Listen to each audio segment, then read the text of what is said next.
நீங்காதொருவனை வாழ்க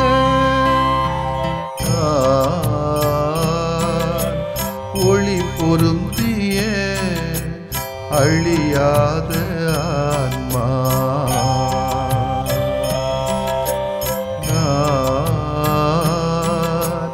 ஒளி பொருந்திய அழியாத ஆன்மா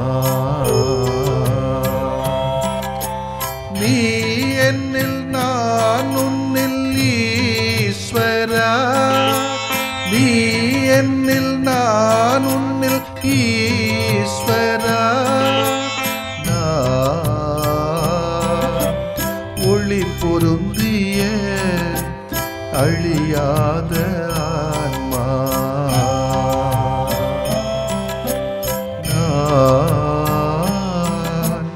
ஒளி பொருந்திய அழியாத ஆன்மா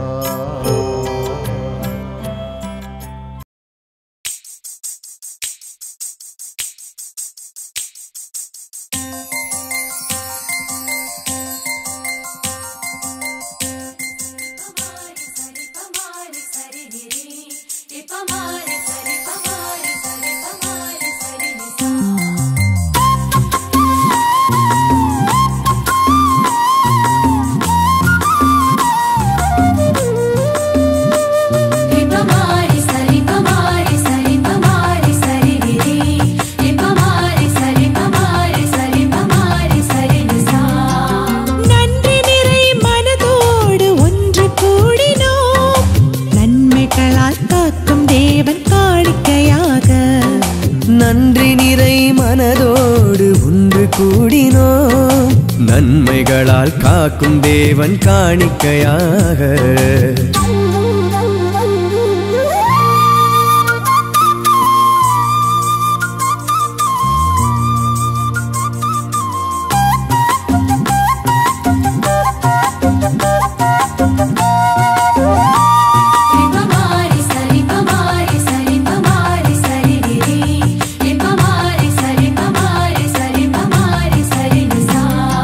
மண்ணிலே மனிதராகும் வாய்ப்பினையும் மாண்புடன் மதித்து வாழும் நல்லுணர்வும்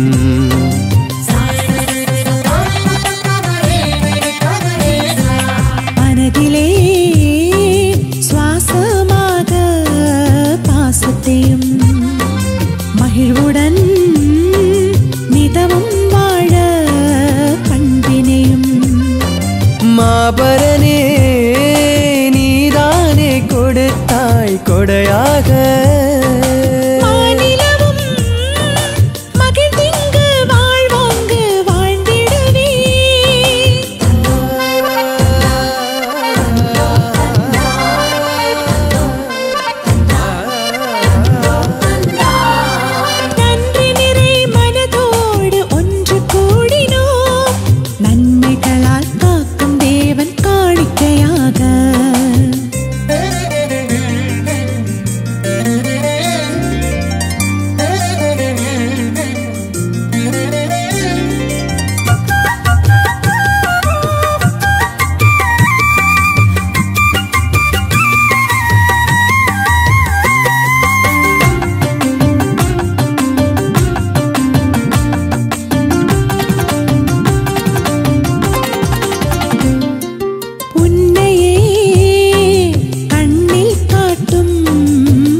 உணர்விலே உந்தன் நீதி சிந்தனையும் உதிரத்தில் உயிரின் தியாக கொள்கைகளும்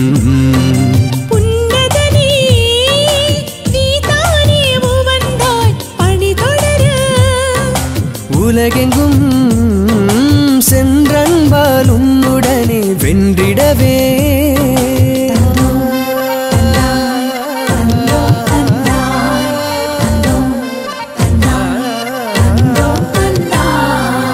நன்றி நிறை மனதோடு ஒன்று கூடினோம், நன்மைகளால் காக்கும் தேவன் காணிக்கையாக. நன்றி நிறை மனதோடு ஒன்று கூடினோம், நன்மைகளால் காக்கும் தேவன் காணிக்கையாக.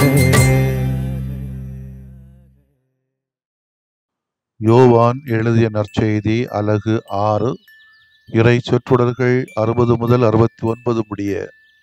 அக்காலத்தில் இயேசு நிலைவாழ்வு அளிக்கும் உணவு பற்றி கற்பித்துக் கொண்டிருந்த பொழுது சிடர் பலர் இதை கேட்டு, இதை ஏற்றுக்கொள்வது மிக கடினம், இப்பேச்சை இன்னும் கேட்டுக்கொண்டிருக்க முடியுமா என்று பேசிக்கொண்டனர். இது பற்றி தம் சீடர் முணுமுணுப்பதை இயேசு உணர்ந்து அவர்களிடம், நீங்கள் நம்புவதற்கு தடையாக இருக்கிறதா? அப்படியானால் மானிட மகன் தாம் முன்பு இருந்த இடத்திற்கு ஏறி செல்வதை நீங்கள் கண்டால் அது உங்களுக்கு எப்படி இருக்கும்? வாழ்வு தருவது தூய ஆவியே, ஊனியல்வு ஒன்றுக்கும் உதவாது. நான் கூறிய வார்த்தைகளை வாழ்வு தரும் ஆவி கொடுக்கின்றன. அப்படி இருந்தும் உங்களுள் சிலர் என்னை நம்பவில்லை என்றார். நம்பாதோர் யார் யார் என்பதும் தம்மை காட்டிக் கொடுக்க இருப்பவன் யார் என்பதும் இயேசுவுக்கு தொடக்கத்திலிருந்தே தெரிந்திருந்தது. மேலும் அவர், இதன் காரணமாகத்தான் என் தந்தை அழுகூர்ந்தால் அன்றி யாரும் என்னிடம் வர இயலாது என்று உங்களுக்கு கூறினேன் என்றார். அன்றே இயேசுவின் சீடருள் பலர் அவரை விட்டு விலகினர். அன்று முதல் அவர்கள் அவரோடு சேர்ந்து செல்லவில்லை. இயேசு 12 சீடரிடம், நீங்களும் போய்விட நினைக்கின்றீர்களா என்று கேட்டார். சீமோன் பேதுரு மறுமொழியாக, ஆண்டவரே, நாங்கள் யாரிடம் போவோம்?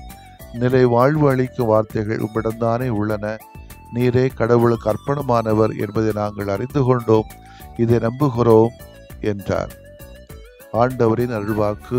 இறைவா உமக்கு நன்றி. கிறிஸ்து இயேசுவில் பிரியமுள்ள சகோதர சகோதரிகளை, தாயும் தந்தையுமான கடவுளுக்கு நாம் முதலில் நன்றி செலுத்துவோம்.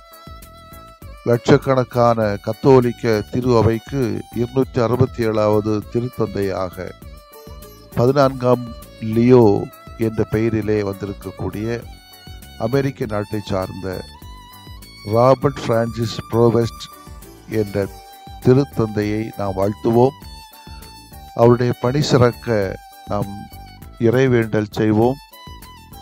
ஏழைகளோடு, வறியப்பட்ட, குரல்கள் கேட்கப்படாத, முகவரி இழந்த மக்களோடு தன்னுடைய பணியை இணைத்துக் கொள்ளவும், அதன் வழியாக இயேசுவோடு அவர் இணைந்து செல்லவும், நம்மையும் இணைத்து செல்லவும், இணைந்து பயணிக்கின்ற திருஅவையிலே முழுமையான ஈடுபாட்டோடும் பங்கேற்போடும் நடந்து செல்ல இந்த திருத்தந்தைக்காக நாம் வேண்டுவோம். நாமும் அவரோடு ஒத்துழைப்பு செய்வோம். காரணம், திரு அவை மக்கள் வாழ்கிற ஒரு புனிதமான ஒரு இடம். இயேசு தன்னுடைய சீடர்களை நோக்கி உருக்கத்தோடு கேட்ட இந்த கேள்வியை இன்று இயேசு நம்மை நோக்கியும் கேட்கிறார்.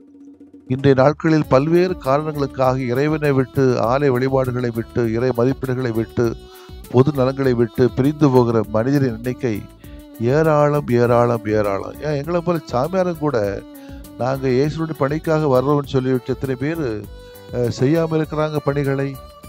ஏதோ வழிபாட்டில் மட்டும் நம்ம பங்கு பெறல, அல்லது வழிபாட்டில் மட்டும் பங்கு பெற்றாங்க, அவங்களாம் புனிதர்கள் என்று நான் சொல்ல முடியாது. குருசடி போகிறாங்க, திருப்பயணிக்கு போகிறாங்க, சிலவு பாதை செய்கிறாங்க, தினமும் நன்மை வாங்குறாங்க, தினமும் திருப்பலி போகிறாங்க. எனவே இவங்க நல்ல யோக்கியமான கத்தோலிக்கர் என்று என்னால் சொல்ல முடியாது.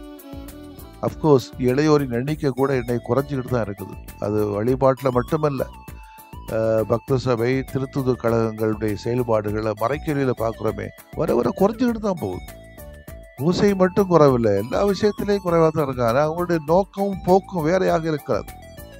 இறைபக்தி இல்லாமல், ஜெப வாழ்க்கையில ஈடுபாடு இல்லாமல், உலக நாட்டங்களில் அதிகமாக ஈடுபட்டு வாழ்கிற மனிதர் அனைவரும், யாராக இருந்தாலும் சரி, பொதுநிலை இறை மக்களோ திருநிலையினரோ யாராக இருந்தாலும் சரி, அனைவருமே இயேசுடைய மதிப்பீடுகளை விட்டு பிரிந்து செல்கிற மக்களாகத்தான் காட்சியளிக்கிறார்கள். அவர்களை நோக்கி தான் இயேசு கேட்கிறார், நீங்களும் போய்விட நினைக்கின்றீர்களா? உங்களையும் என்னை பார்த்து கேட்கக்கூடிய அதே கேள்வி. நாமோ ஆண்டவரே என்று பற்றி கொள்வோம் என்று சொல்ல முடியும், வார்த்தையால் இல்லை, வாழ்க்கையால். நானும் என் வீட்டாருமோ ஆண்டவரை என்று வழிபடுவோம் என்று யோசுவா துணிவோடு அறிக்கையிட்டது போல நாமும் ஆண்டவரை பற்றி கொண்டு வாழ உறுதி போட வேண்டும். இன்னைக்கு நான் திருச்சபையில கொண்டாடக்கூடிய ஒரு புனிதர் தூய பீட்டர் தமியான். மே மாதம் 10ஆம் தேதி ஒரு பங்குல ஒரு பங்கு தந்தையை வீடு சந்தைக்கு சொல்லுகின்ற பொழுது அந்த பங்கு பேரவையினர் இந்த வீடுகளுக்கு நீங்கள் செல்லக்கூடாது என்றெல்லாம் சொல்லியிருக்கிறார்கள்.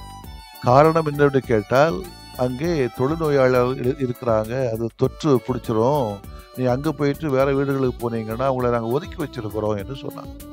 ஆனால் அந்த பங்கு சாமியார் என்ன செய்தார், முதல் வீடு சந்தித்தது அவங்கள தான் என்று.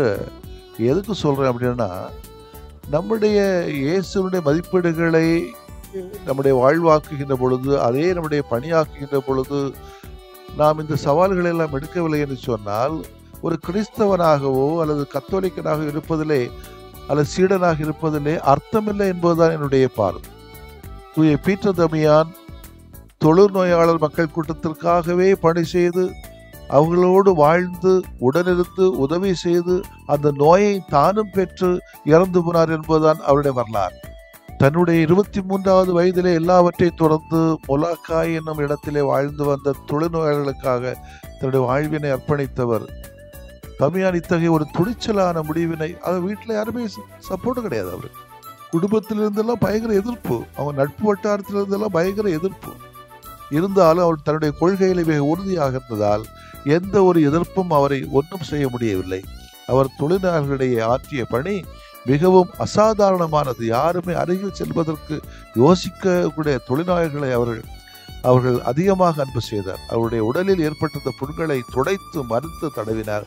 அவர்களுக்காகவே தன்னுடைய வாழ்வை முழுவதுமாக அர்ப்பணித்தார் என்று சொன்னார். அவருடைய அர்ப்பணத்தன்மை நமக்கு வேணும். தொழுநோயாளர்களுக்கு மறைவுரை ஆற்றுகின்ற பொழுது தொழுநோயாளர்களாகிய நாம் என்று பேச தொடங்குவாராம். இதை கேட்ட தொழுநோயாளர்கள் யாவருமே தமியானை தங்களில் ஒருவராக ஏற்றுக்கொண்டார்களாம். அன்றிலிருந்து தமியான் தம்மை தொழுநோயாளர்களில் ஒருவராக பாவித்து அவர்களுக்கு சேவை செய்து வந்தார்.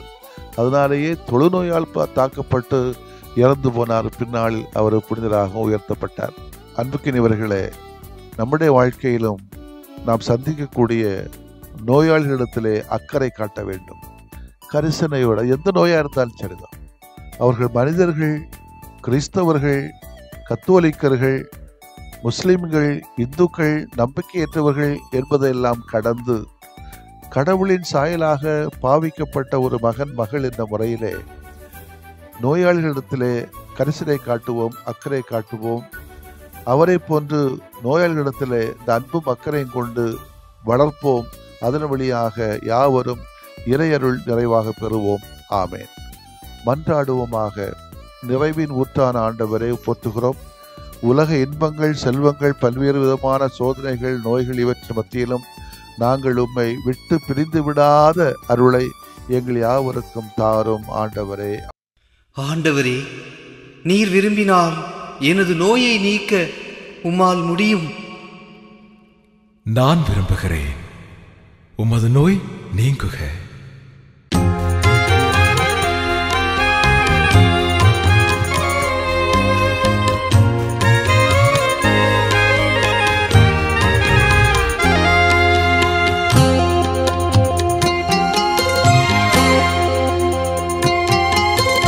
நம்பினேன் ஆண்டவரே நலம் தாருமே, நம்பினேன் ஆண்டவரே நலம் தாருமே.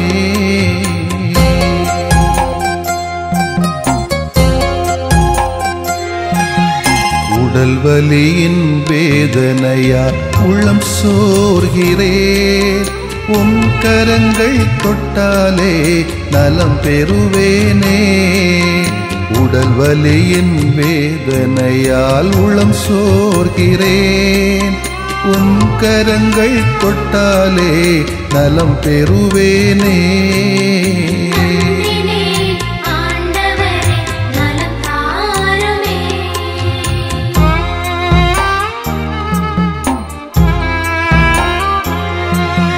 தீராத தலைவலியால் நிலைகுலைகின்றேன், தலைவாவும் பாதத்திலே தலை சாய்க்கிறேன். தீராத தலைவலியால் இலைகுலைகின்றேன். தலைவாவும் பாதத்திலே தலை சாய்க்கிறேன்.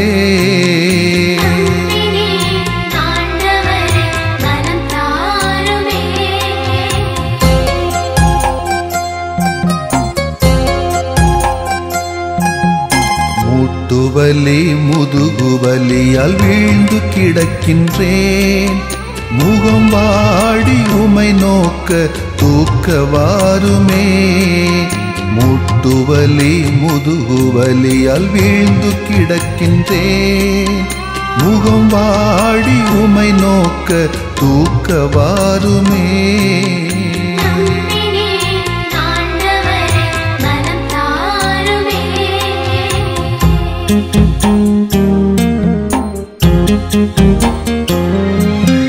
நுரையீரல் இதய நோயால் நொந்து தளர்கிறேன். நல்ல தேவாவும் இரக்கம் இறந்து கேட்கிறேன். நுரையீரல் இதய நோயால் நொந்து தளர்கிறேன். நல்ல தேவாவும் இரக்கம் இறந்து கேட்கிறேன்.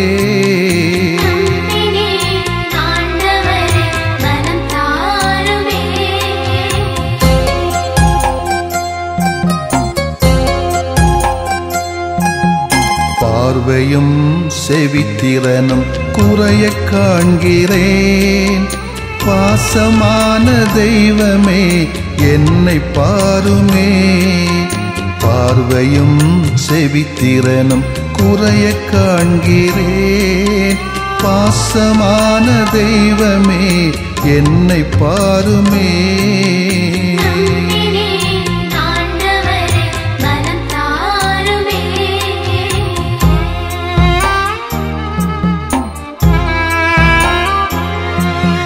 நீரிழிவால் புற்று நோயால் நிம்மதி இழக்கிறேன். நீரேவும் வல்லமையால் குணம் தாருமே. நீரிழிவால் புற்று நோயால் நிம்மதி இழக்கிறேன். நீரேவும் வல்லமையால் குணம் தாருமே.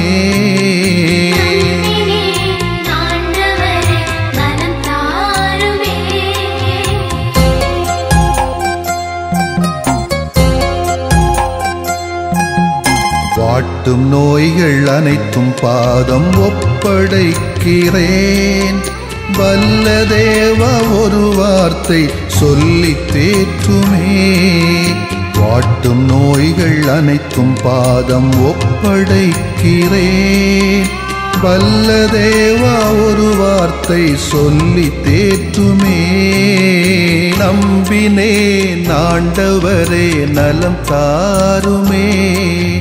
நம்பினேன் ஆண்டவரே நலம் தாருமே. நம்பினேன் ஆண்டவரே நலம் தாருமே.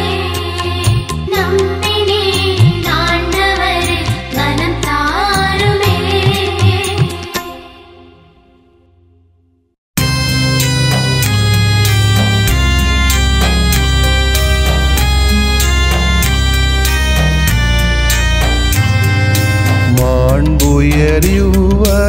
மாண்புயரிவருள்ளடையாளத்தை தாழ்ந்து பணிந்து ஆராதிப்போம். பழைய நியம முறைகள் அனைத்தும் இனி மறைந்து முடிவு பெறுக. புதிய நியம முறைகள் வருக. புலன்களாலே மனிதன் இதனை அறிய இயலா. குறைகள் நீக்க நம்பிக்கையின் உதவி பெறுக.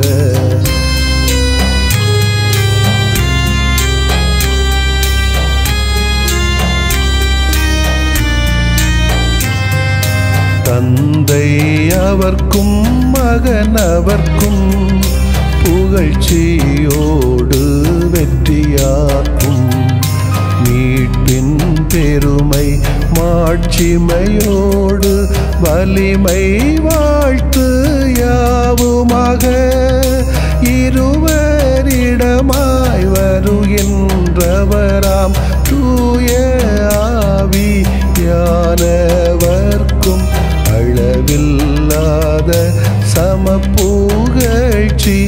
என்றுமே உண்டாகுக. ஆமென்.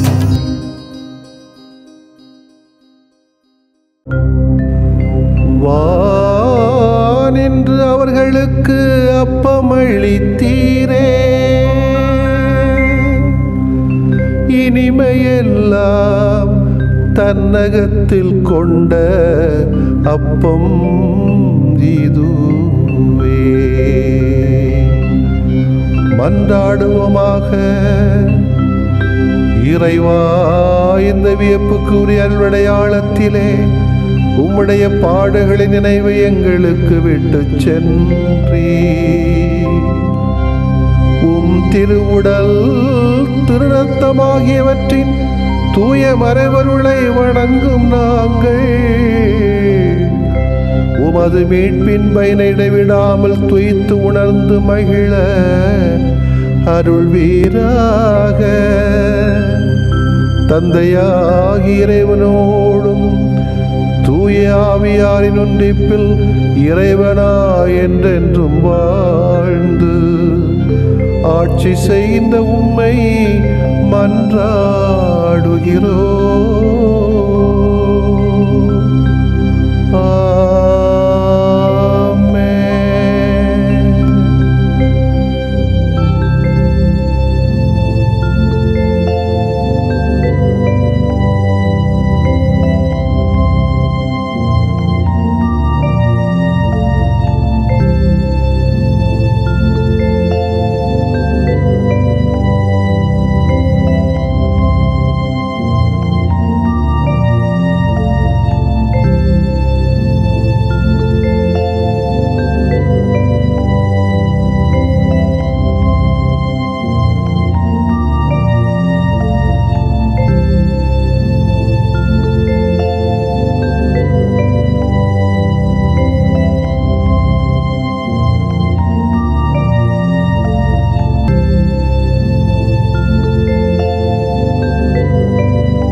கண்ணின் மணியென காக்கும் இறைவனின் கழலடி பணிந்தோம் காலம் வெல்ல. மண்ணின் மணியென திகழும் மனிதரின் மனையில் மலர்ந்தோம் மங்களம் சொல்ல.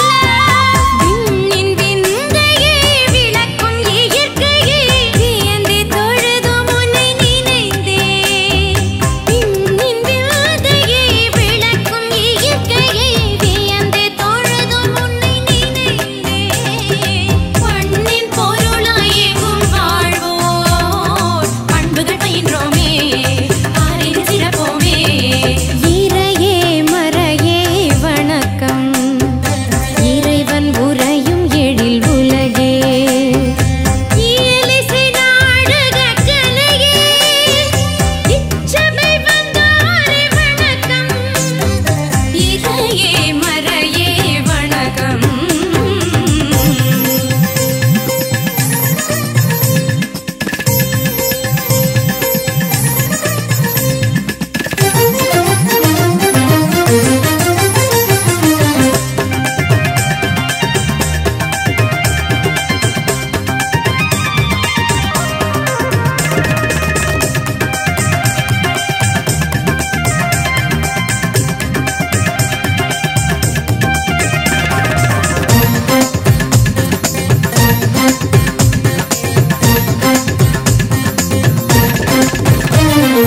நாதனே வேதனே நானில வாழ்பவனே.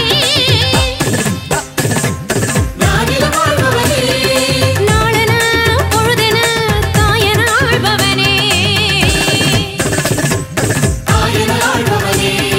நிலமென நீரென நெருப்பென இருப்பவனே. வானென காற்றென கனிதே காப்பவனே.